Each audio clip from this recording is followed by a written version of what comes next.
YS Jagan ప్రతిపక్ష హోదాపై రాష్ట్ర రాజకీయాల్లో చర్చ జరుగుతూనే ఉంది.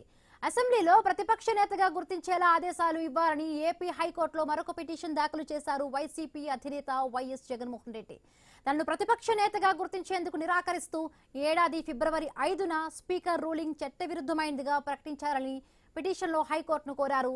ఈ రూలింగ్ రద్దు చేయాలని పిటిషన్లో విజ్ఞప్తి చేశారు జగన్.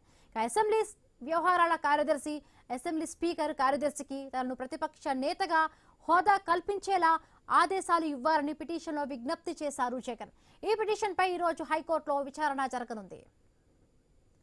మరిన్ని పూర్తి అప్డేట్స్ మా కరెస్పాండెంట్ హరీష్ అందిస్తారు. హరీష్, విందు ప్రజెంట్ ప్రతిపక్ష హోదాకు సంబంధించినటువంటి అంశం పైన ప్రజెంట్ ఆసక్తికరంగా మారినటువంటి సిచ్యువేషన్ కనిపిస్తుంది. ఇప్పటికే జగన్ పెద్ద ఎత్తున న్యాయ పోరాటం చేసినటువంటి సిచ్యువేషన్ కనిపిస్తున్నటువంటి నేపథ్యంలో ఈ పోరాటానికి సంబంధించి అసెంబ్లీలో ప్రతిపక్ష నేతగా గుర్తించేలా ఆదేశాలు ఇవ్వాలని ఏపీ హైకోర్టులో జగన్ మరోసారి పిటిషన్ దాఖలు చేశారు. ఎందుకంటే ఇప్పటికే ఈ పిటిషన్ కి సంబంధించి విచారణకు సంబంధించినటువంటి అంశం పైన హైకోర్టు అడిగినటువంటి ప్రశ్నలకి రాష్ట్ర ప్రభుత్వం బదులు ఇవ్వాల్సినటువంటి పరిస్థితి ఉంది. అయితే దానికి సంబంధించినంత వరకు ఇప్పటి వరకు కూడా ప్రభుత్వం నుంచి ఎటువంటి స్పందన లేదని ఇప్పటికే జగన్ వ్యాఖ్యం చేసినటువంటి సిచ్యువేషన్ ఉంది. తనను ప్రతిపక్ష నేతగా గుర్తించేందుకు నిరాకరిస్తూ ఏడాది ఫిబ్రవరి 5న స్పీకర్ రూలింగ్ ఇవ్వడం చట్టవిరుద్ధమైందని ఈ ప్రకటనకు సంబంధించినటువంటి అంశం పైన పిటిషన్ లో జగన్ కోరినటువంటి సిచ్యువేషన్ ఉంది. రూలింగ్ రద్దు చేయాలని కూడా పిటిషన్ లో జగన్ కోరారు. ఇక రూలింగ్ కి సంబంధించి AP payment of salaries and pensions and removal of dismiss క్వాలిటీకి సంబంధించి క్వాలిఫికేషన్ కి సంబంధించి చట్టంలో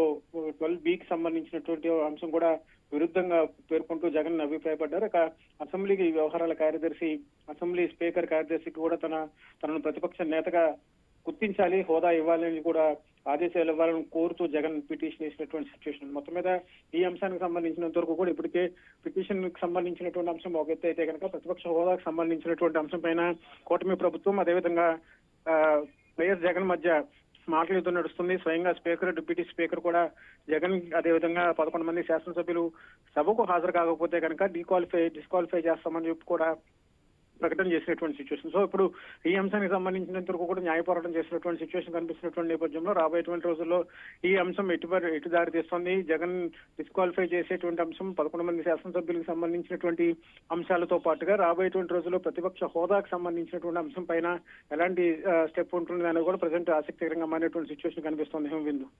right, thank you Harish, thanks for the updates.